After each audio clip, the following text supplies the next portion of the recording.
Vamos a explicar cuál es la forma, el procedimiento para poder realizar la visualización del fondo de ojo mediante oftalmoscopía directa e indirecta.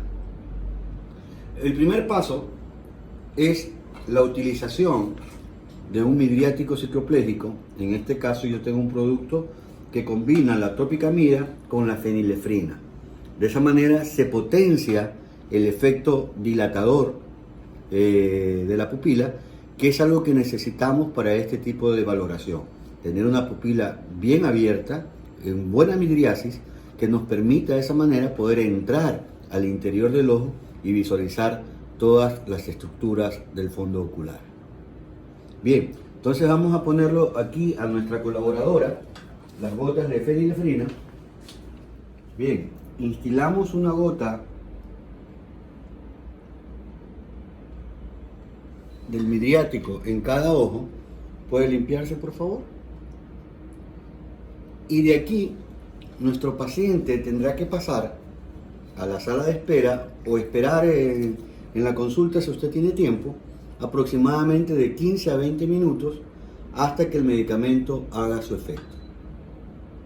Es decir, este no es un procedimiento que lo podemos hacer en la emergencia de un hospital por dos motivos. Primero, porque tendríamos que tener todos estos productos que normalmente no existen en una emergencia. Uno. Dos, el paciente debe esperar unos 20 a 25 minutos para poder obtener una buena midriasis y de esa manera poder realizar la oftalmoscopía. Y por último, el hecho de que nosotros realicemos este examen y causemos midriasis al paciente en caso de una valoración neurológica, estamos alterando ya su respuesta pupilar, lo que puede causar errores si es valorado por algún otro médico que no sabe o no se le ha dicho que se le ha puesto gotas midriáticas para evaluación del fondo. Bien, ya han pasado aproximadamente unos 20 minutos desde que le instilamos a nuestra modelo las gotas midriáticas, y ahora vamos a realizar el fondo de ojo mediante el oftalmoscopio directo. Este es un oftalmoscopio directo. Aquí nosotros podemos apreciar que existe varios tipos de luces. Una luz verde, una luz muy intensa y una luz un poco más tenue. Asimismo, en la parte posterior nosotros tenemos un pequeño agujero que es a través del cual nosotros vamos a visualizar el interior del fondo de ojo, y tenemos aquí una rueda, ¿ya?, por donde nosotros cambiamos el poder del lente que vamos a utilizar para evaluar el fondo de ojo, ¿no? Entonces, ¿cómo iniciamos nosotros la valoración oftalmoscópica? Primero, colocamos en cero, no sé si se aprecia ahí. Bueno, colocamos en cero el poder del lente que vamos a utilizar. Nos colocamos el oftalmoscopio viendo a través de este pequeño agujero, y es importante recordar que para examinar el ojo derecho de nuestro paciente tenemos que colocarlo, el oftalmoscopio, en nuestro ojo derecho. Para el ojo izquierdo, en el ojo izquierdo, ¿correcto? Porque sería muy incómodo valorar el ojo derecho del paciente con nuestro ojo izquierdo, estaríamos muy cercanos al paciente. Le pedimos al paciente que vea la luz y enfocamos, como lo estoy haciendo yo mediante la rueda, hasta que yo veo la rojez pupilar, o sea, a través de la pupila veo un fondo rojo, y siguiendo ese fondo rojo me acerco cada vez más y voy moviendo mi rueda, enfocando hasta que puedo visualizar las estructuras oculares del fondo de ojo. Entonces ahí yo empiezo a buscar el nervio óptico. Muchas veces me guío o sigo el camino de las arcadas temporales, me regreso por ahí mismo, busco la mácula, que son las partes más importantes que hay que valorar en un fondo de ojo mediante el oftalmoscopio directo. De ahí me retiro, y con esto habremos terminado la valoración con la oftalmoscopía directa. Bien, ahora vamos a hacer la evaluación del fondo de ojo utilizando la lámpara de hendidura, realizando lo que se conoce como un tipo de oftalmoscopía indirecta, ¿no? Para eso vamos a utilizar un lente de 90 dioptrías, ¿no? Y la luz de la lámpara de hendidura. El paciente se coloca y nosotros ubicamos la luz en el centro, y ahora mediante el lente de 90 dioptrías nos enfocamos y vemos a través de la pupila de nuestro paciente el fondo ocular. Y en este sitio empezamos a hacer la exploración como lo hicimos anteriormente con el oftalmoscopio, visualizando el área macular, el nervio óptico, pero con este examen tengo yo la suerte de tener una imagen más amplia del fondo de ojo, lo que me permite a mí poder visualizar también zonas periféricas de la retina. De esa manera puedo evaluar si existen alteraciones retinales periféricas, cosa que con el oftalmoscopio directo se me hace bastante difícil. Este es un equipo que nos permite hacer retinografías del fondo ocular. Es un tomógrafo de coherencia óptica que también tiene incorporado la capacidad de hacer retinografía del fondo de ojo. Para mí, la retinografía ocular es muy importante para la valoración de enfermedades sistémicas que ocasionan problemas o trastornos oculares, como hipertensión o diabetes, por poner algunos ejemplos. Este equipo y el resultado de los exámenes que hace permiten que cualquier médico, independientemente de su especialidad, pueda evaluar en forma adecuada el fondo de ojo de sus pacientes. Aparte de eso, nos va a dar la oportunidad de documentar adecuadamente el fondo de ojo de nuestro paciente para poder compararlo en exámenes posteriores, en controles posteriores, y de esa manera determinar si hay o no hay modificaciones en el fondo ocular. En oftalmología nosotros también lo utilizamos porque con la gran cantidad de pacientes que tenemos que evaluar oftalmoscópicamente día a día, es imposible poder tener todas las imágenes de los fondos de ojo de nuestros pacientes. Aparte que nos permite, mediante las imágenes fotográficas que se obtienen, poder mostrarle y explicarle a nuestros pacientes la realidad de su fondo de ojo.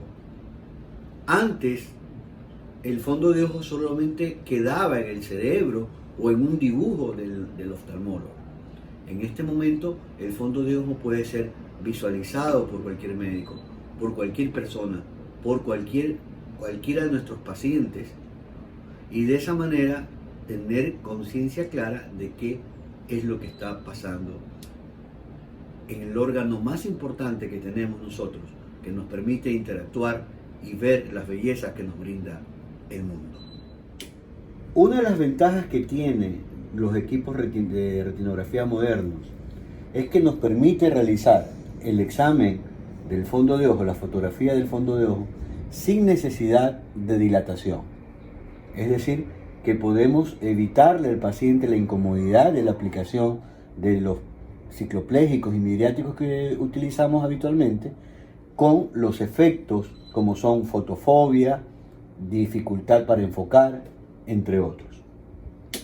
Entonces, con este equipo podemos evaluar el fondo de ojo sin necesidad de dilatación. Y es importante porque existen ciertos casos especiales de pacientes a los que no se los puede dilatar. Por ejemplo, un paciente que tiene un alto riesgo de desarrollar glaucoma de ángulo cerrado, ¿no?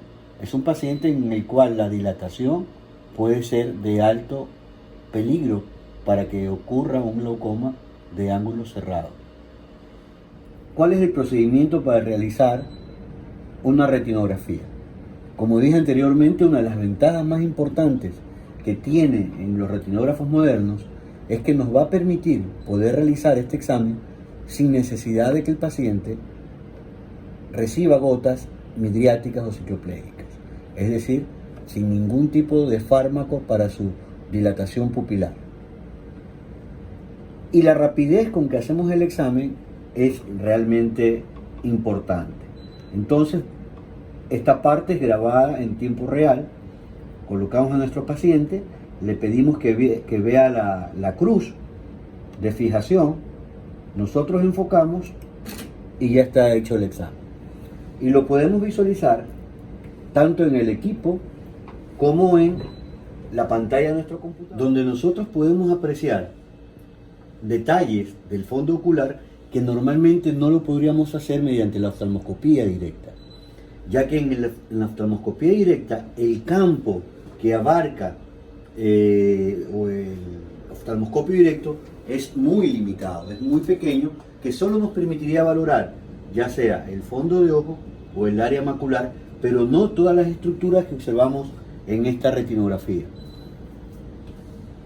Al mismo tiempo, como ya lo mencioné, hemos documentado el fondo de ojo de nuestros pacientes para controles posteriores.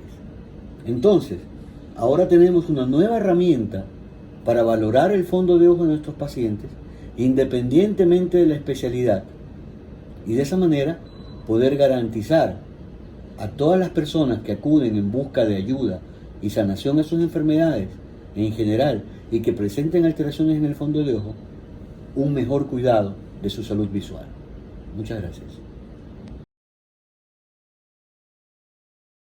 Que conlleva realizar un correcto fondo de ojo en la práctica médica, la misma que será dada por el doctor Jorge de Vera, oftalmólogo y docente de la Universidad Católica Santiago de Guayaquil, y a las 7:15 será enviado el link por WhatsApp destinado para que ustedes realicen sus preguntas que serán resueltas por el ponente al final de la charla. Y sin nada más que decir, le damos paso al doctor Jorge de Vera para que comience con la charla. Hola, ¿qué tal? ¿Cómo están? Una vez más, agradeciendo a EMPI por la invitación. Siempre para mí es un gusto participar y hablar de algo que uno disfruta como es la oftalmología. Chicos, tengo problemas para compartir, me dicen que no tengo el privilegio para compartir mi pantalla. Ya lo hago, host. No sé si me pueden dar el host privilegios para compartir la pantalla y poder iniciar. Listo, doctor. Bueno, hasta que arreglamos esto, a ver. Ok, ahora sí. Bien, sí se ve, ¿verdad? Bien, el tema de hoy es un tema súper interesante porque la valoración del fondo de ojo definitivamente es importante en múltiples patologías, tanto oftalmológicas como patologías sistémicas. Pero la realización del fondo de ojo no es tan simple como podría parecer, de que el simple hecho de tener un oftalmoscopio ya nos permite poder realizar fácilmente un fondo de ojo. Primero, vamos a determinar que el fondo de ojo en sí es un procedimiento muy sencillo, económico, y nos va a permitir valorar enfermedades tanto sistémicas como oculares, como le había dicho, ¿no? Y lo más importante es que en ocasiones podemos darnos cuenta de cambios de ciertas patologías sistémicas sin que el paciente sepa que las sufre. Es decir, han pasado desapercibidas por la falta de sintomatología, tanto en el paciente, ¿no?, como en el médico general. También hay que recordar que el fondo de ojo es la única parte del organismo donde podemos visualizar en vivo el lecho vascular. Es el único examen que nos permite ver a las arterias y venas funcionando, inclusive podemos visualizar en algunas ocasiones cómo va ese trayecto de columnas de eritrocitos pasando a través de los pequeños capilares. Antes de hablar de un poco más del fondo de ojo, recordemos su historia. Antes de la existencia del oftalmoscopio, el único examen que existía para valorar el estado del globo ocular, del órgano de la visión, era visualizar si existía o no el reflejo rojo. Si había reflejo rojo, pues se decía que todo estaba bien, que era sano, se pensaba, y si no, pues que había algún proceso, alguna patología que estaba comprometiendo la salud visual. En 1704, Mary realiza la primera observación oftalmoscópica del fondo del ojo, pero no es hasta 1850 donde Helmholtz presenta en la Sociedad Médica de Berlín el primer oftalmoscopio, que justamente lo podemos visualizar nosotros aquí. Estos controles de fondo de ojo, esta diapositiva me la me la pasaron el grupo de AEMPI, por eso tal vez tiene un estilo diferente al mío, pero me pareció muy interesante lo que decía. Dice que los controles de fondo de ojo deberían realizarse en todos los pacientes a partir de los 50 años, ¿correcto? Yo los pondría un poco antes. A partir de los 40 años ya toda persona debería siempre tener una evaluación oftalmológica y obviamente la valoración del fondo de ojo de rutina y hacerlo esto año a año. Y más aún si aquellas personas que tienen ya problemas visuales o patologías como diabetes o antecedentes familiares de degeneración macular, ya que eso nos va a permitir hacer diagnósticos tempranos y al hacer diagnósticos tempranos nos permite prevenir o tratar los daños mínimos que puede presentar el paciente en este periodo. En el caso de los niños, ellos pueden hacerse revisiones completas antes de los 3 años y recordar que toda la población en general debe acudir al oftalmólogo por lo menos una vez al año para un examen visual completo, entre lo que, repito, va a incluir la valoración del fondo ocular. ¿Quién debe hacerse un fondo de ojo?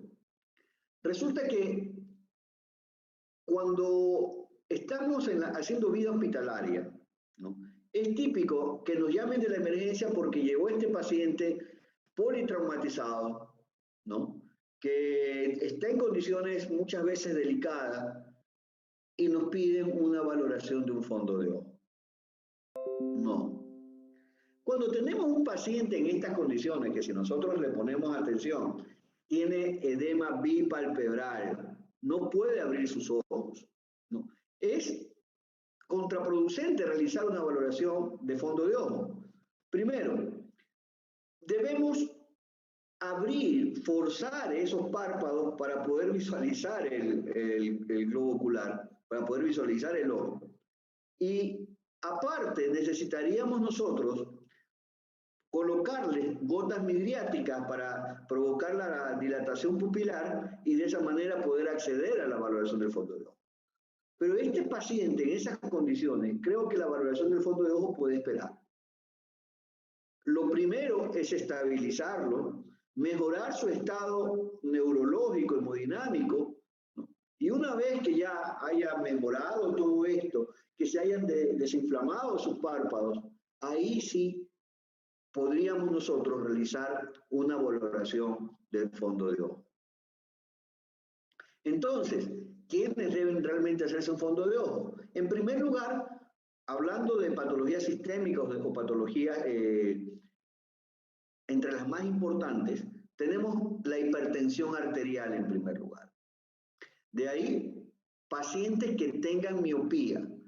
Hablando de los pacientes con hipertensión arterial, recordemos que estos pacientes van a empezar a presentar cambios a nivel de la vasculatura retiniana, y estos cambios, ojo, que vemos nosotros en el fondo de ojo, son reflejos de los cambios que se están dando en otros órganos, al igual que en el caso de la diabetes mellitus.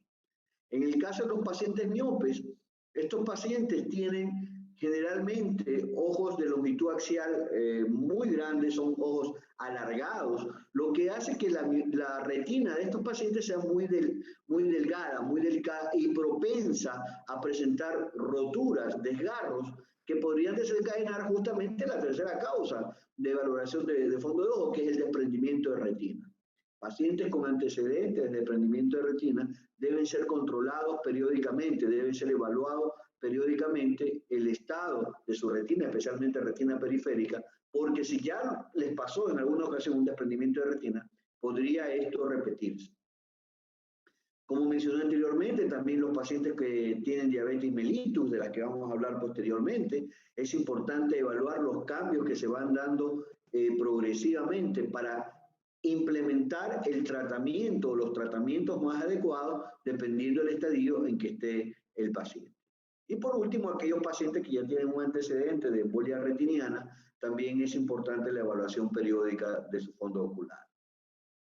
Ya hablando de patologías netamente oculares, tenemos que aquellos pacientes que han presentado trombosis venosa, glaucoma crónico, antecedentes de retinosis pigmentaria o neuropatías ópticas por esclerosis múltiple o que hayan presentado también uveitis posterior, también deben hacerse periódicamente controles de estas patologías. Es la única manera de poder prevenir que los daños, que en muchas ocasiones son irreversibles en estas enfermedades, sigan su curso y terminen dañando completamente la visión de nuestros pacientes. Ahora, ¿cómo se realiza la oftalmoscopía? Para realizar la oftalmoscopía, nosotros lo primero que tenemos que hacer es provocar midriasis en los pacientes, dilatar la pupila. Y para la dilatación pupilar, nosotros al momento contamos con varios fármacos, siendo de los 4 que estoy señalando en este momento, el atropicamida el más utilizado.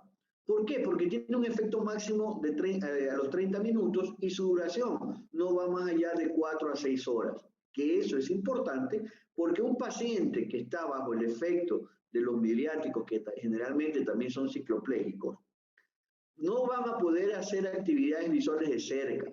Entonces, imagínense, si yo le pongo a mi paciente para valorar el fondo de ojo una gota de atropina,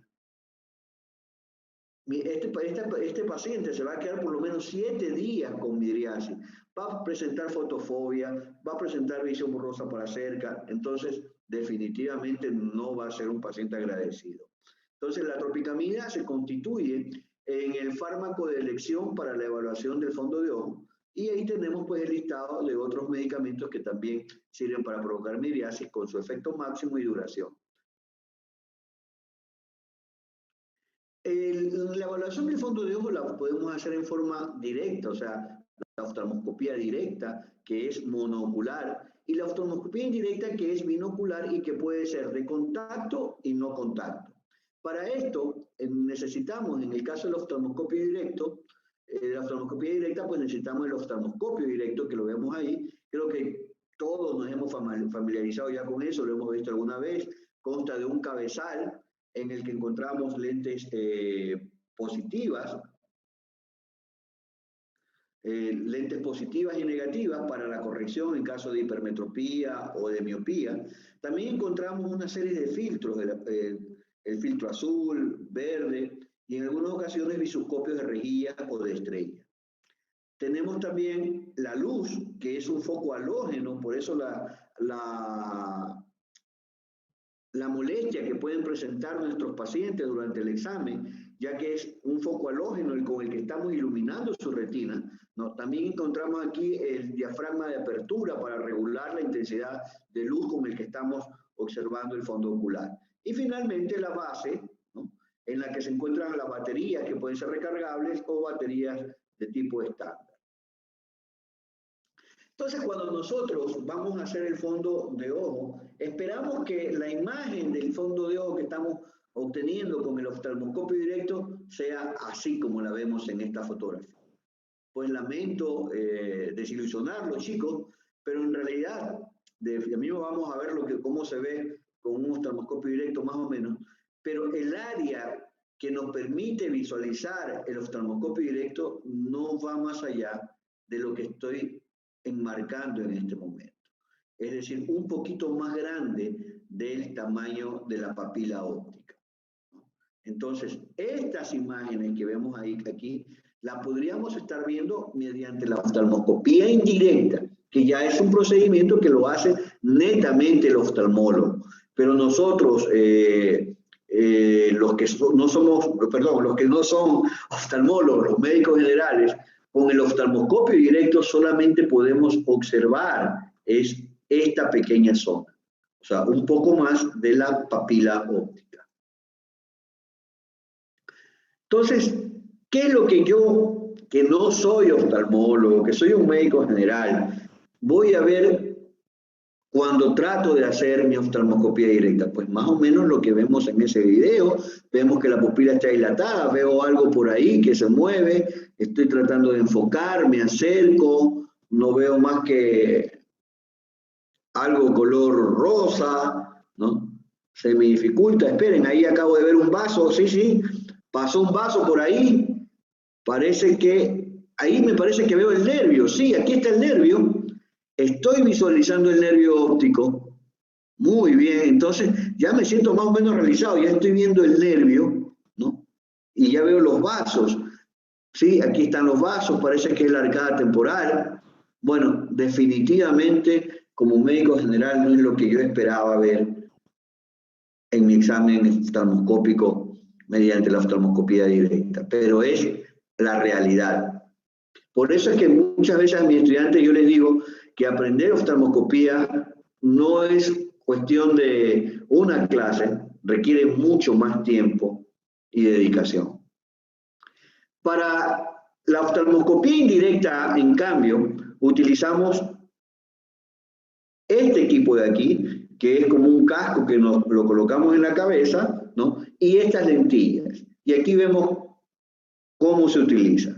Entonces, nosotros, los oftalmólogos, con este equipo, tenemos aquí un sistema de lente binocular y un lente al aire que nos permite evaluar, y ahí sí podemos observar con un campo más amplio el fondo ocular, como el que vemos en la fotografía de aquí. También podemos hacer oftalmoscopía indirecta con la lámpara de hendidura, y aquí podemos usar un lente de 78 dioptrías o 90 dioptrías, o también nos podemos valer de este lente de aquí, que es un lente de Goldman de 3 espejos, ¿no? En el que nosotros nos colocamos en la lámpara de hendidura, y a través de ella colocamos el lente a una distancia apropiada del ojo de nuestro paciente y podemos visualizar el fondo de ojo como lo vimos más o menos con el oftalmoscopio indirecto anterior.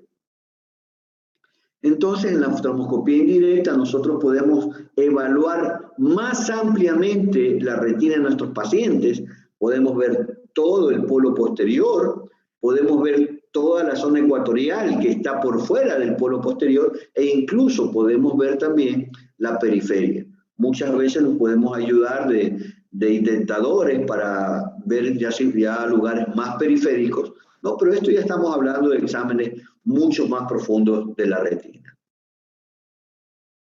¿Qué es lo que debemos observar nosotros en el fondo de ojo? Lo primero que debemos valorar es el reflejo rojo. Al igual que al inicio de la historia de la oftalmoscopía, que solamente se valoraba el reflejo rojo, nosotros también es lo primero que tenemos que valorar. Una vez que hemos observado y que tenemos un reflejo rojo adecuado y nos vamos acercando, empezamos a visualizar y a valorar los vasos sanguíneos, la papila óptica, la mácula y la retina periférica. En ese orden es que nosotros vamos a evaluar el fondo de ojo de nuestros pacientes.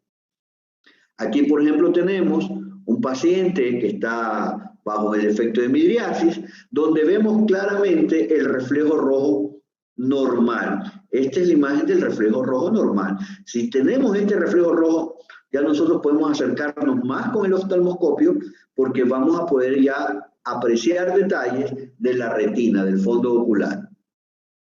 Sin embargo, podemos tener ausencia del reflejo rojo y tener más vale un reflejo opaco, como el que vemos en esta imagen de aquí, que puede ser producto de que el paciente tenga cataratas, ¿no? La catarata opacifica, nos opaca completamente todo este reflejo rojo y obviamente no nos permite una adecuada valoración del fondo ocular, pero ese reflejo rojo opaco puede ser aún peor todavía, ya que puede convertirse en un reflejo rojo oscuro, o sea, un reflejo prácticamente oscuro, como el que se ve, por ejemplo, en casos de presencia de hemorragias vítreas grandes, que terminan tapando completamente la retina y de esa manera pues no podemos visualizar absolutamente nada. También tenemos que recordar nosotros que en la valoración del fondo de ojo, el nervio óptico siempre se va a ubicar en la zona nasal. Por ende, esto nos va a servir a nosotros para saber qué fondo de ojo, qué retina estamos viendo. Claro, en un examen directo oftalmoscópico sabemos qué ojo estamos observando, pero por ejemplo, en una retinografía, que es un examen, en mi concepto, el más adecuado en este momento, pues ya que nos brinda imágenes como las que vemos aquí, pues nosotros tenemos que saber que el nervio óptico siempre va a estar en la zona nasal, ¿no? Y en este caso, por ejemplo, vemos el nervio óptico derecho y el nervio óptico izquierdo. Entonces, esta imagen de aquí, la imagen de un fondo de ojo normal, como la que estamos visualizando, imágenes así las podemos obtener mediante un examen que se denomina retinografía. En la actualidad, nosotros contamos con esta herramienta. Yo soy médico general, soy médico clínico, soy endocrinólogo, soy reumatólogo, soy cualquier especialidad, pero no oftalmólogo, y yo quiero también evaluar el fondo ocular de mis pacientes.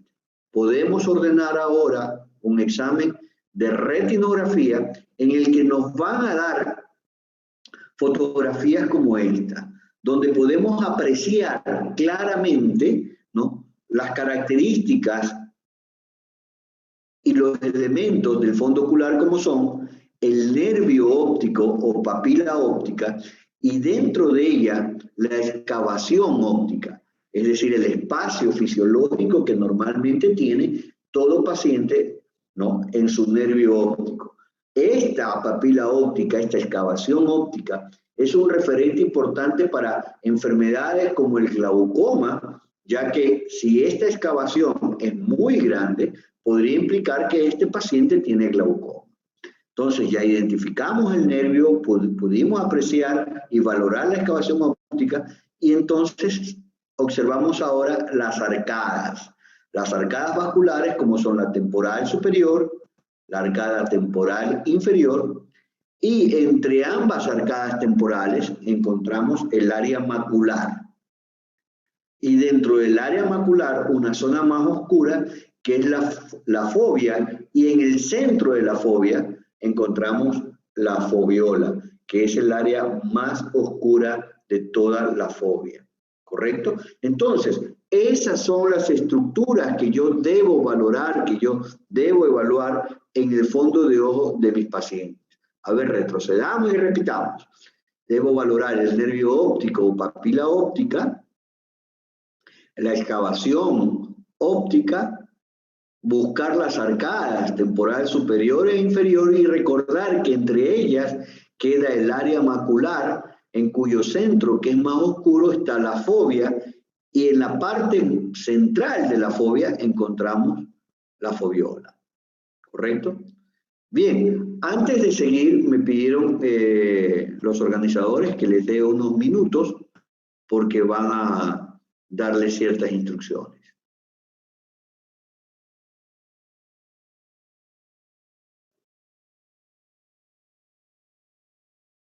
Chicas. Hola, buenas noches. Ahorita por aquí el chat de YouTube les acabo de enviar el link de asistencia. Tienen ciertos minutos para llenarlo y les repito, la palabra clave es tropicamida. Otra vez les repito, la palabra clave es tropicamida. Otra vez, la palabra clave es tropicamida. Y llénalo por favor y podemos continuar con la charla, doctor. Muchas gracias por el espacio. Gracias, Sasha.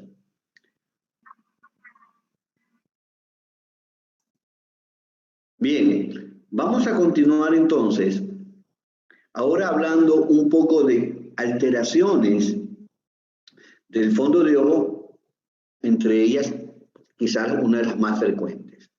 Una de ellas justamente valorando el nervio óptico, que habíamos dicho que teníamos que ver en primer lugar, ¿no? Tenemos el papiledema. El papiledema fue denominado así por primera vez y descrito por Parson allá en 1908.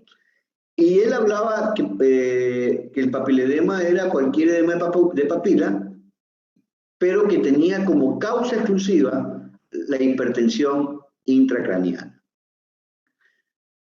Sin embargo, desde 1863 ya se tenía por costumbre denominar neuritis óptica a cualquier tipo de tumefacción papilar, independientemente de su causa, independientemente de su etiología.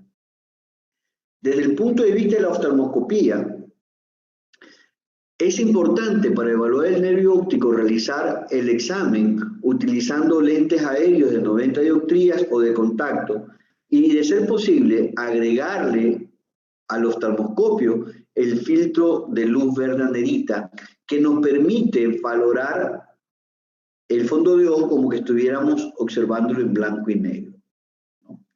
Le quitamos los colores rojos, por eso también se le llama valoración libre de rojo.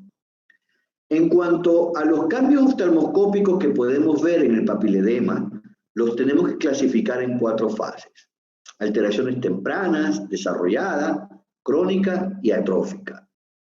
¿Qué vemos en un papiledema temprano? Generalmente lo que observamos es que el nervio óptico, la papila, está bastante hiperémica, bastante roja. Hay un borramiento completo de las capas de fibras nerviosas peripapilares. Y el primer signo en aparecer es justamente la tumefacción del disco, con borramiento de los márgenes, no se ven bien delimitados los márgenes de este disco óptico, y podemos también apreciar en algunas ocasiones hemorragias peripapilares superficiales e incluso pérdida espontánea del pulso venoso, que eso, como lo estamos viendo en vivo, aquí en la fotografía, pues no podemos apreciar esto porque es una valoración estática, pero la valoración mediante el oftalmoscopio es una valoración dinámica que nos permite, como decía yo al inicio, poder ver inclusive cómo viajan los eritrocitos en fila.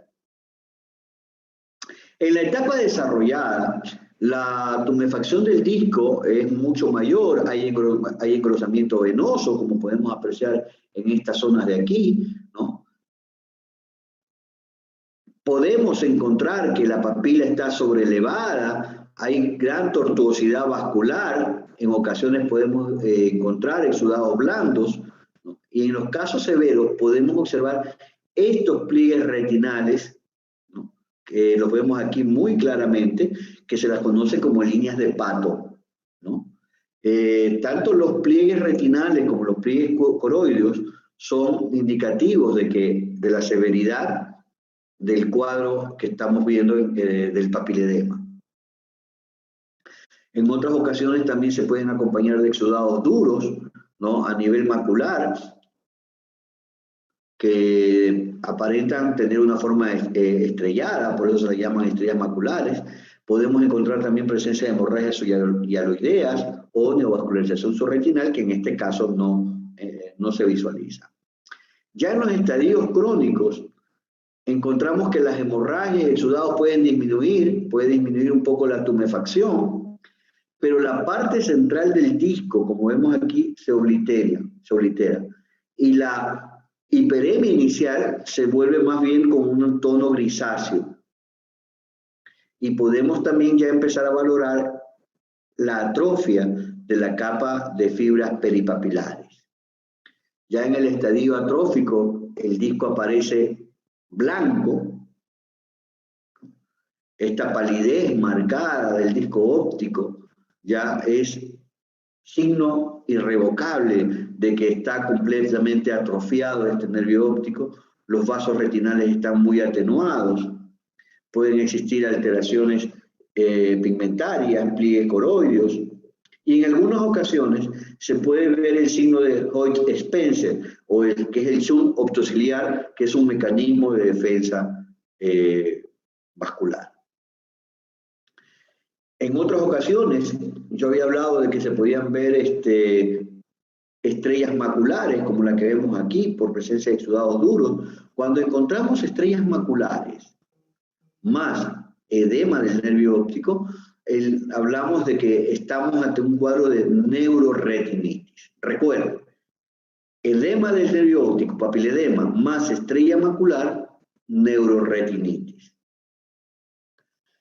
Bien, otra de las patologías que nosotros podemos evaluar y hacer seguimiento es la hipertensión arterial. Y para eso vamos a ver muy superficialmente cuáles son los signos de retinopatía hipertensiva que nosotros tenemos que buscar, que visualizar en nuestros pacientes con hipertensión arterial. Primero tenemos las hemorragias retinianas. Y repito, miren la importancia de esta herramienta con la que contamos, la retinografía, que nos permite aquí ver de una manera clara, sencilla, simple, sin mayor complicación, e incluso nos permite poder mostrar a nuestro paciente para que se dé cuenta la complejidad y severidad de su problema de salud. Podemos ver hemorragias, en este caso las que observamos aquí, que son en llama, ¿no? En patrón y llama o en astilla, ¿no? Que son características que se ubiquen generalmente en la zona peripapilar, ¿no? Donde se localizan en cuanto a profundidad, están en la capa nerviosa de Henle, ¿no? Y tenemos también a las hemorragias retinianas en punto, ¿no? Aquí tenemos una puntiforme, parece que a lo que pasé en la imagen se me movió la flechita, pero aquí observamos las hemorragias puntiformes, que son pequeños sangrados producidos a nivel de las capas nucleares internas y externas, y también a nivel de las capas plexiformes externas de la retina. Aquí vemos múltiples manchas, ya que corresponden a hemorragias puntiformes. En la retinopatía diabética generalmente se ve una gran cantidad de manchas rojizas, ¿no? Pero ahí tenemos que aprender a distinguir entre las que corresponden a los microaneurismas y las que corresponden a las hemorragias. Aquí tenemos también otras hemorragias que son mucho más grandes, ¿no? Que son las hemorragias en mancha. Como mencioné, son más grandes que las hemorragias puntiformes. Aquí, por ejemplo, tenemos una hemorragia puntiforme en esta zona de aquí, y estas son las hemorragias en mancha donde podemos ver claramente la diferencia de tamaño que existe entre unas y otras, ¿no?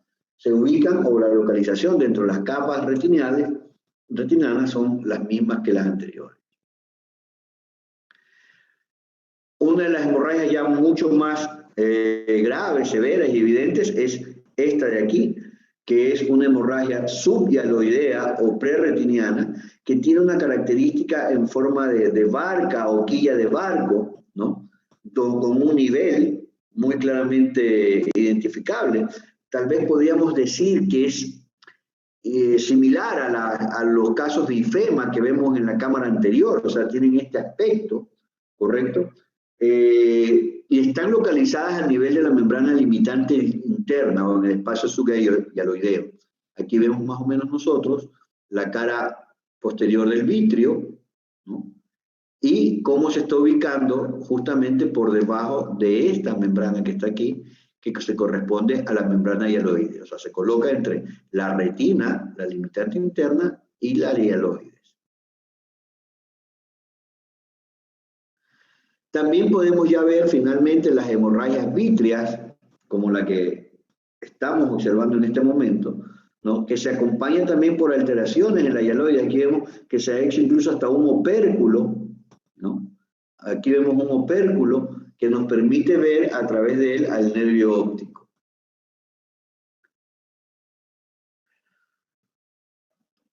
Otros signos que podemos nosotros apreciar, y generalmente en casos no tan severos como los que vimos en los casos de las hemorragias, ¿no? Son las alteraciones del reflejo vascular, donde vamos a ver justamente cambios relacionados con las alteraciones en las paredes vasculares. Así encontramos, por ejemplo, aquí esta coloración cobriza, que justamente es por lo que le da su nombre a los hilos de cobre. También en esta imagen aprovecho, aunque ya lo vamos a ver posteriormente, ¿no?, las alteraciones de los cruces arteriovenosos, como los que vemos aquí, donde claramente se ve cómo se adelgaza la vena en esta zona, producto de la hipertensión arterial, ya producto de la tensión que tienen los vasos arteriales. En esta foto, que me gusta mucho, podemos apreciar claramente el signo de hilo de cobre y cómo posteriormente este mismo vaso presenta el signo en hilos de plata. Aquí ya la pared vascular ha perdido completamente su transparencia y por eso adquiere esta coloración blanquecina. Y aquí también podemos ver claramente cómo la arteria causa disminución de la vena y le da el aspecto como que fuera un salchichón, ¿no?, ya que en los extremos se la ve mucho más dilatada. Y aquí justamente lo que mencionaba, y este signo de aquí es lo que nosotros conocemos como signo de Gunn, ¿no? El signo de Gunn es la deformación del calibre venular debido a la tensión de la arteria en esta zona. Recordemos que estas alteraciones se dan ya que la arteria, las arteriolas y las venas van a compartir la misma adventicia. Entonces, como comparten la misma adventicia, el crecimiento de la otra va en detrimento del otro elemento. Es decir, el engrosamiento de la arteria, la tensión de la arteria, causa disminución del calibre venoso.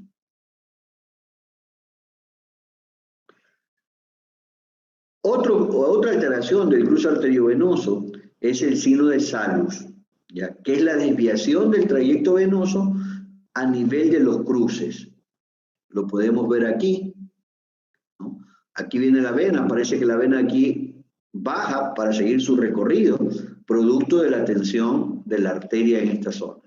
Disculpen por las flechas, se me han movido las flechitas lamentablemente, pero creo que con el puntero puedo señalar. Aquí tenemos un caso más severo, miren, aquí viene la vena, y justo a nivel del cruce vemos como que se desvía la vena hacia abajo para seguir su camino. Aquí en esta imagen más severa todavía podemos ver prácticamente cómo el trayecto es desviado de la vena, ¿no?, por la tensión que ejerce la arteria que se encuentra engrosada y endurecida. Entonces, hemos visto ya todos los signos, pero ahora vamos a ubicarlos en los diferentes grados, ¿no? Aquí está el aspecto normal de los vasos sanguíneos.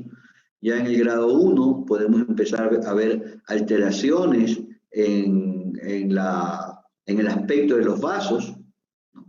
Después ya podemos empezar a ver las alteraciones de los cruces, signo de Gunn, podemos ver el signo de Salus, ¿no? Aquí ya vemos signo de Gunn más acentuado, junto con el patrón en hilo de cobre, ¿no? Y finalmente pues ya vemos un signo de Gunn que parece una amputación de la vena en esta zona con los hilos de plata, ¿no? Estamos hablando del grado 4 de la retinopatía hipertensiva. Así también vamos a hablar superficialmente de la retinopatía diabética. La retinopatía diabética, la clasificación anterior, actualmente ya hay una clasificación más simplificada. Sin embargo, he puesto la clasificación anterior porque me parece que es un poquito como que más descriptiva como para esta clase, ¿no? Antes hablábamos nosotros de que había retinopatía diabética no proliferativa y proliferativa. Y que la no proliferativa podía ser de mínimos cambios, leves, moderada, severa y muy severa. Ahora la severa y muy severa ya se la denomina preproliferativa. Y la retinopatía diabética proliferativa era clasificada como moderada, de alto riesgo y avanzada. Aquí tenemos imágenes de un paciente con una retinopatía diabética mínima, prácticamente no se ve nada, y un paciente con una retinopatía diabética proliferativa, donde vemos mucho tejido fibrovascular, podemos apreciar zonas de hemorragias, zonas de neovascularización, pero ya vamos a ver un poco más detenidamente estos cambios. La primera alteración vascular que nosotros vamos a ver en un paciente con retinopatía diabética, y que ya hablamos de no proliferativa leve, es la presencia de microaneurismas. Los microaneurismas se ven como pequeños puntos, como los que vemos aquí, ya son mínimos. ¿Ya?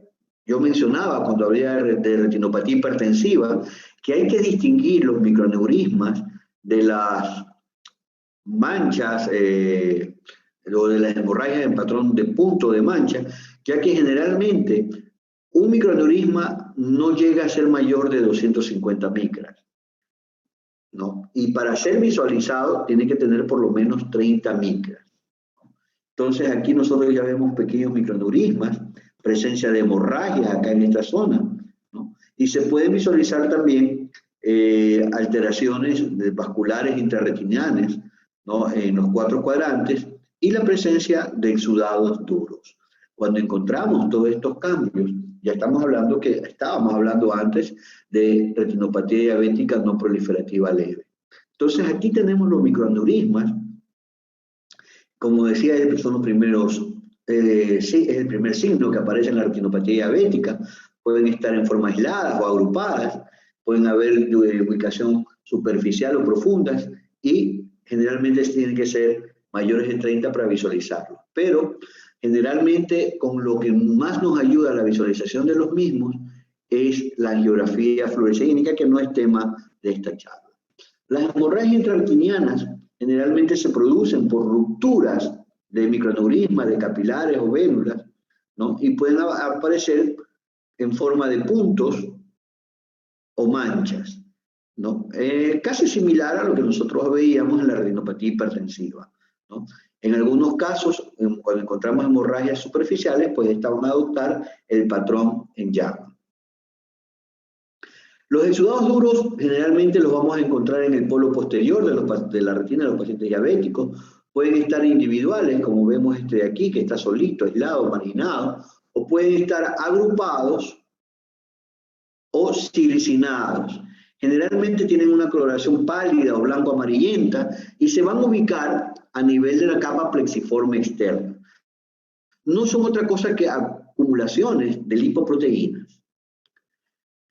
Estos exudados duros generalmente tienen predilección por el área macular, se asocian al engrosamiento macular, es decir, a la presencia de edema macular, representan degeneración de fotorreceptores, van a tener una reproducción espontánea, ¿no? Son fagocitados generalmente por los macrófagos, o pueden en algunos casos cronificarse y transformarse en placas duras. Siguiendo ya con la retinopatía diabética no proliferativa moderada, vamos a ver los mismos cambios que mencionamos anteriormente, pero aparte de aquellos cambios, vamos a empezar a observar exudados algodonosos y cambios venosos, como son los rosarios venosos, los cismas en por lo menos un cuadrante, y alteraciones de la zona foveal avascular. Así tenemos aquí, por ejemplo, la presencia de exudados algodonosos, que son indicios, nos indica la presencia de zonas de infarto retiniano.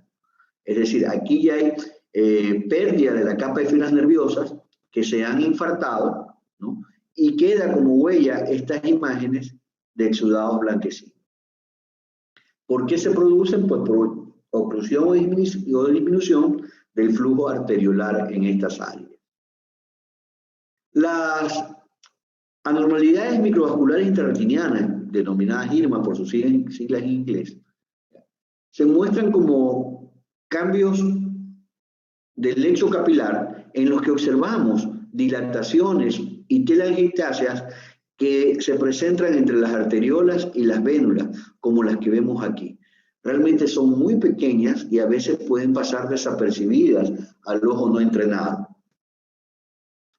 Cuando ya hablamos de la retinopatía diabética no proliferativa severa, ya estamos hablando nosotros de la presencia de hemorragias, microaneurismas, especialmente en los 4 cuadrantes, presencia de bleeding venoso en 2 cuadrantes y los IRMAs que habíamos mencionado anteriormente. En la actualidad, esta retinopatía diabética no proliferativa severa ya se conoce como retinopatía diabética preproliferativa. Recordar algo, que ya la presencia de manchas algodonosas, presencia de zonas isquémicas, ya son un claro indicio de que van a empezar a formarse neovasos, ¿no? Porque es a partir de estas zonas isquémicas que van a liberar el factor de crecimiento del endotelio vascular, que son los que estimulan la formación de estos neovasos, y obviamente ya una vez tenemos neovasos, ya estamos hablando de procesos proliferativos, como el caso que vemos en este momento, donde ya vemos una retinopatía diabética proliferativa moderada, donde vemos aquí la neovascularización, vemos tejido fibrovascular que está creciendo, ¿no? Vemos incluso ya vasos, arterias completamente ocluidas, que se ven como vasos fantasma de color blanquecino, vemos zonas hemorrágicas, y estas neovascularizaciones pueden ser de un menor a 1/3 del nervio del disco óptico o en la zona de la retina, entonces ya hablamos de moderada. Pero cuando esta neovascularización ya aumenta o ocupa más área del disco óptico, pues ya vamos a ir hablando de avanzada, severa y avanzada, ¿no?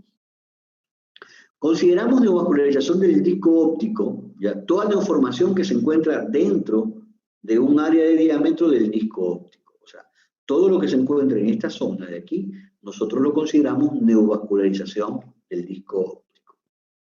Mientras que la neovascularización retinal es una masa, es una malla de vasos que se ven muy finamente como adoptan en algunas ocasiones patrones radiales, lo que habla que tienen parecido a una rueda de bicicleta o rueda de carreta, ¿no? Y surgen tanto de vénulas y capilares. Aquí podemos ver claramente una zona de neovascularización retinal a nivel de la arcada temporal superior. La retinopatía diabética proliferativa de alto riesgo, aquí ya la neovascularización del disco óptico es mayor de 1/3, hay neovascularización retiniana, encontramos presencia de hemorragias preretinianas o vítreas, como aquí vemos una pequeña hemorragia subhialoidea o preretiniana, ¿no?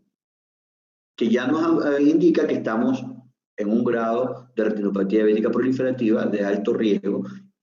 O también aquí que este caso ya es mucho más severo que el anterior, vemos hemorragias subhialoideas, y aquí en esta angiografía nos valemos de este examen angiográfico para poder visualizar claramente que esto que observamos aquí son cambios de neovascularización, que esta zona que vemos aquí es un área de neovascularización al igual que esta que está acá, ¿no?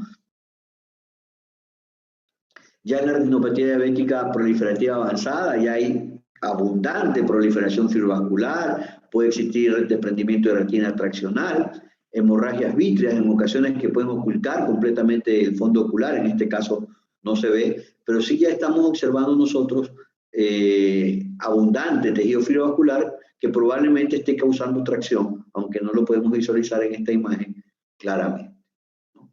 Aquí tenemos otro ejemplo de proliferación fibrovascular. Y bueno, ahora voy a mencionar ciertas patologías que son interesantes. No son comunes verlas, pero sí que quería compartir con ustedes porque este tipo de fotografías me parece que son muy didácticas, muy bonitas. Y entre ellas tenemos, por ejemplo, la enfermedad de Stargardt, ¿no? La enfermedad de Stargardt, que recién se la describió en 1909, ¿no? Y se la definió en aquella época como una degeneración macular progresiva que comienza durante la etapa de la adolescencia y cuya característica clínica más importante es la disminución de la visión progresiva, ¿no? Y está relacionada con un factor de herencia autosómico recesivo. Posteriormente, Stargardt, ya en 1913, empezó a describir formas en las que aparecen lesiones pericentrales o incluso periféricas asociadas, como es el caso de lo que vemos aquí, el fondo flavimaculatus. Otras alteraciones que podemos ver nosotros en el fondo ocular y que nos puede llamar la atención son la presencia de estas lesiones blanco-amarillentas que están por fuera del área foveal central, ya que son las luxas cuticulares. ¿Qué son las luxas cuticulares? Son engrosamientos de la membrana basal de las células del epitelio pigmentario de la retina que no están asociadas a la degeneración macular relacionada a la edad, que quizá usted ya conozca, ¿ya? Esto más bien está relacionado con trastornos hereditarios. Normalmente no van a causar daño en la visión, pero sí pueden predisponer la aparición de drusas blandas y duras. Aquí tenemos este caso muy bonito donde vemos drusas cuticulares en ambos ojos de este paciente, ¿no? Una patología muy rara, pero que esta fotografía me parece espectacular, es la epiteliopatía pigmentaria placoide multifocal posterior aguda, que es una enfermedad idiopática muy rara que afecta al epitelio pigmentario de la retina, ¿no? Y los pacientes o la población que está más frecuentemente afectada por esta patología son personas jóvenes, ¿ya? Y el cuadro clínico de ellos va a iniciar con una disminución rápida de la visión central bilateral. Generalmente estos cambios son asimétricos, ¿no? Pueden comenzar con un ojo, pero en pocos días el ojo sano va a presentar también cambios. Y esta imagen que también es importante que nosotros retengamos es el desprendimiento de retina, ¿no? En el caso del desprendimiento de retina, aquí podemos ver en la parte superior, ¿no? una zona de color blanquecino, para recordar que la retina es transparente, se la puede visualizar como una de estas cortinas blancas transparentes, ¿no?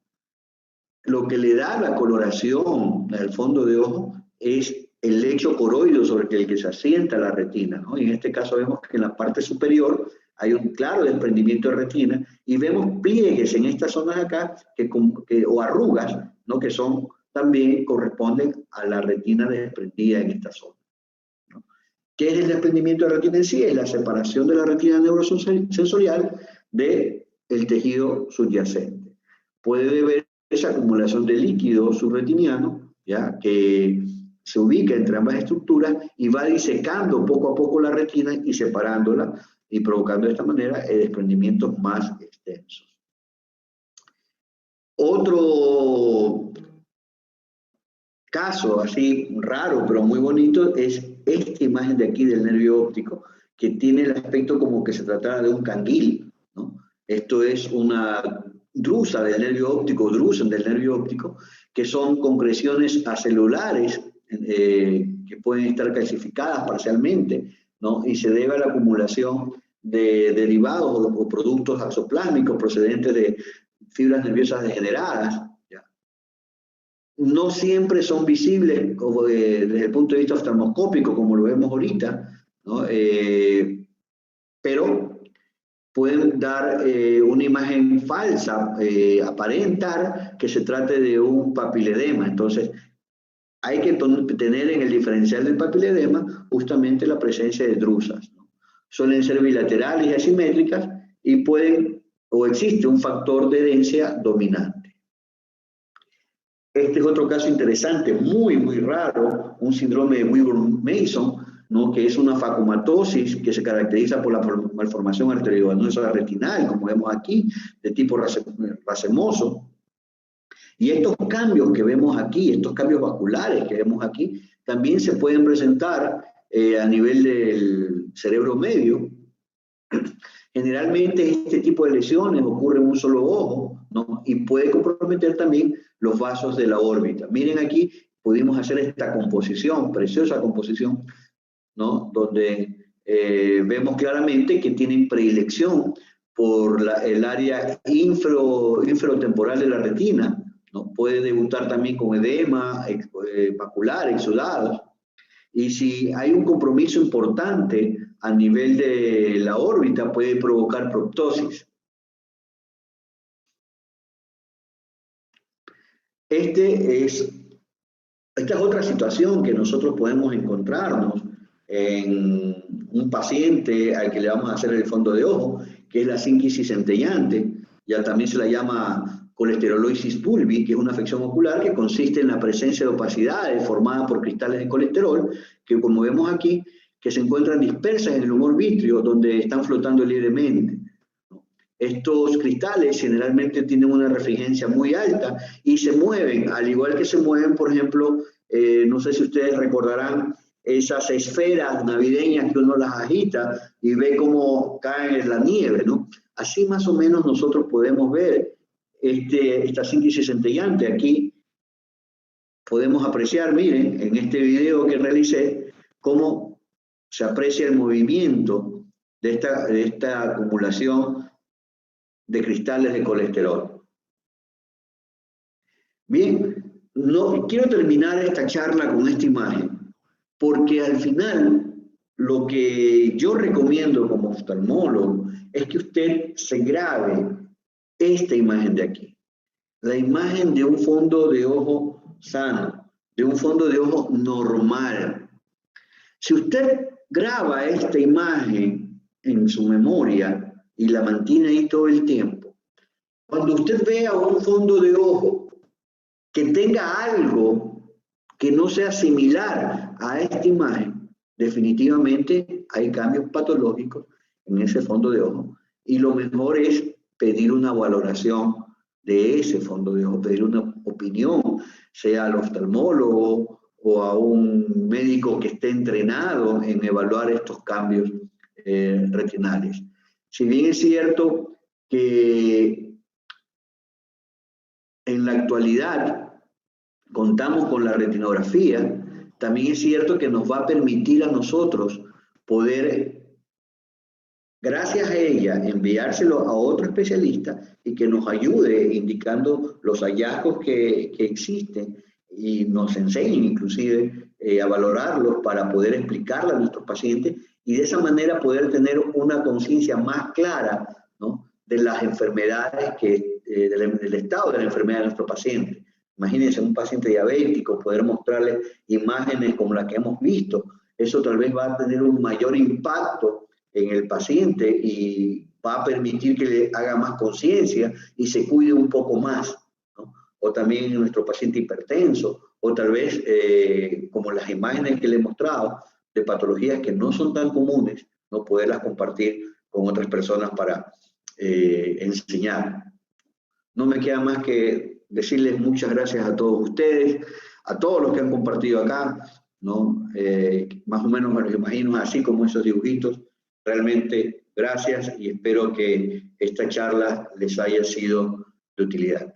Muchas gracias y cualquier pregunta, pues, me la indican. Buenas noches. Ahora vamos a empezar con la sección de preguntas que van a ser realizadas a usted, doctor. Ya, bueno, la primera pregunta es que, ¿qué se puede hacer para prevenir el escozor o la irritación después de realizar lo que es la dilatación de la pupila con el midret?